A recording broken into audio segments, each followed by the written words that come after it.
Okay, let's jump right into a really profound and complex topic today. We're looking at the intricate journey of leaving religious life. We're doing a deep dive using a fascinating exploration shared with us. It's titled When Religious Vocation Ends, a journey of exit and support. Mm. And it offers some, well, really deep reflections, insights into identity, well-being, and the absolutely crucial support needed during this massive transition. Mm.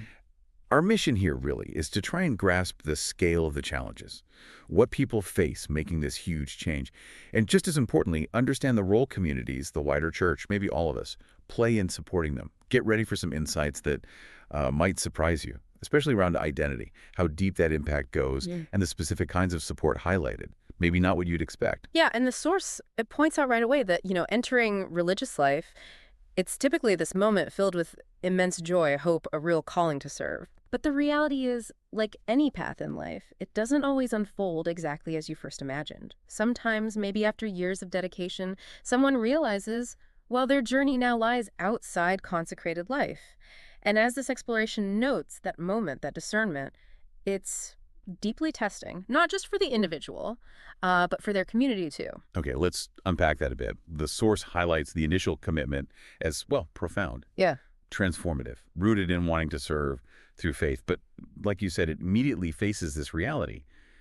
Sometimes people do need to leave. So what does this exploration say about why? Why does this happen? Well, the reflections gathered here suggest a few reasons. Things like misdiscernment, realizing over time it wasn't quite the right fit, or human frailty, or maybe just shifting life circumstances, things nobody could have anticipated. What's really crucial is how the source frames it, not necessarily as a failure of that initial call, Mhm. but more like a profound realization that the path forward for that person needs to change. And what's fascinating is how it contrasts the ideal way a departure is sometimes envisioned Right. with the often, well, stark and painful reality for many people who actually leave. You've hit on a key point there. For Mhm. Joachim is quoted, talking about the Society of Jesus constitutions. Yeah. And the encouragement there is explicitly for members to leave reconciled and at peace, Mm. with the community providing space and care for the individual to exit with dignity. That's the ideal, isn't it?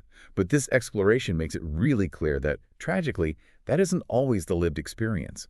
Many people, it notes, leave feeling wounded, isolated, or misunderstood. Exactly. And if we connect that to the bigger picture the source is painting, well, instead of being a step towards healing, towards a new chapter, a difficult departure, one without support, can sadly become a source of lasting desolation for the person.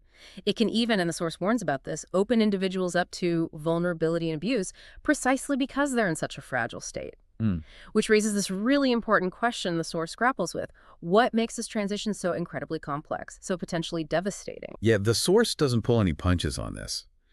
It calls leaving religious life one of the most complex transitions a person can experience. Mhm. I mean, think about it. You're basically starting over after years, maybe decades, where your entire life revolved around community, prayer, service, discipline. Mhm. It's not just changing jobs or moving house. It means fundamentally redefining who you are, your purpose, your relationships. The source calls it significant emotional, psychological, and spiritual upheaval. Exactly right. And the exploration lists common feelings that surface: guilt, shame, loss, and confusion are right up there. And then you layer on top of that the external pressures, maybe tension with family or friends who just don't get it, don't understand the depth of the decision. Right. And for some, there's that added burden of social stigma, judgment, or rejection, maybe from within the church or their former community. It's definitely a multi-layered challenge, touches every part of a person's being and their place in the world. So the source then brings in this idea of well-being, specifically in this really vulnerable context. First, Ismail emphasizes that well-being, particularly for those in religious life, isn't just one thing, it's holistic. He Mhm. talks about emotional, psychological, spiritual, physical, even economic and social dimensions, all interconnected. Hmm. And for those living religious life, well-being is also uniquely communal, Yeah. relational, deeply tied to their consecrated identity, often lived out mirroring Christ through vows like chastity, poverty, obedience. So when someone leaves, it's not just one aspect of their life that shifts. It's this whole integrated sense of self, Mm, a self deeply interwoven with their community, their vows, their daily structure. yeah. It all gets shaken up. Yeah. And this exploration points out that while church law does exist, Yeah. canon law has structured processes for separation, dismissal, reintegration. Okay. These processes, these rules, if not accompanied by compassion and clarity, can become emotionally devastating. Hmm. The legal framework might be necessary, sure, but without that crucial human and pastoral element, it can actually inflict more pain. And this is exactly where that vital concept of safeguarding comes in. The source says it's absolutely essential in this transition. But here, safeguarding means more than just preventing harm, right? It encompasses accompaniment, respect, and advocacy for the individual. So what does this exploration show? What does that kind of concrete support actually look like on the ground? Well, it outlines a pretty clear path for really comprehensive support. It includes making sure people have access to counseling and mental health services, acknowledging the deep psychological toll this can take. Crucial. Yeah. It means providing legal and administrative guidance, helping navigate the practicalities of leaving, say, a religious institute. It involves help with basic needs like housing and employment support because, leaving a community often means finding a home, finding work from scratch. Totally starting over. Right. And crucially, it also includes ongoing spiritual accompaniment, supporting the person's faith journey outside the structures of religious life. Okay, so it's practical help, emotional support, and spiritual guidance all woven together. This exploration also stresses the need for ethical practices within the communities during this time, actively avoiding things like financial exploitation, emotional abuse, or discriminatory treatment towards the person leaving. It puts huge emphasis on affirming the individual's dignity and freedom, really honoring their decision as legitimate, as a choice, often a courageous one. And this brings us to the shared responsibility that the source keeps coming back to. It grounds this responsibility firmly in both scripture and church teaching.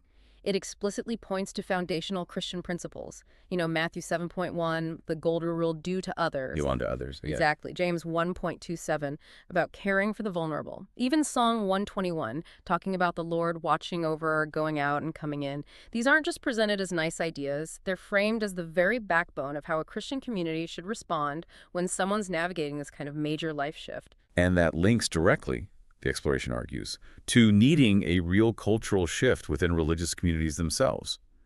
Leaders need to actively cultivate a culture of care, rooted in servant leadership, making sure no one feels alienated or punished for leaving. The source makes this point so forcefully. Leaving is not a failure. It is a legitimate, often courageous choice made in discernment. Absolutely. And communities need to live and act like they actually believe that. Yes. The exploration really stresses that changing perceptions, both public and internal perceptions, through education and awareness is key. It's about dismantling the stigma that too often comes with leaving. The ultimate goal presented here is for the wider church community to wholeheartedly embrace those in transition, to see them as beloved children of God, worthy of love, belonging, and opportunity, whatever their specific path. What really stands out to me reading about all this potential difficulty and complexity is that despite the huge challenges detailed, this exploration insists there's also real hope. Right. With compassionate, comprehensive support, individuals can rebuild, rediscover their values, and live fruitful, meaningful lives on their new path. Yes, exactly. And the source ties it all back beautifully, I think, to the very heart of religious life itself. Yeah. Love. It argues that the kind of radical, self-giving, transformative love that's meant to define consecrated life, well, it shouldn't just stop when someone's formal vows might end.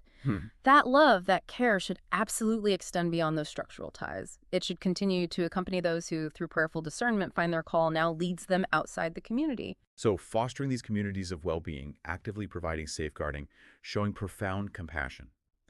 It's presented here not just as like an optional extra or a nice thing to do, but as a fundamental scripturally rooted way of living out the gospel more fully, affirming the inherent dignity of every single person, wherever their journey takes them. So wrapping up this deep dive, wow, the journey of leaving religious life is revealed as incredibly complex, isn't it? It impacts every dimension of a person's well-being, identity, relationships, practical needs, spirit, just everything.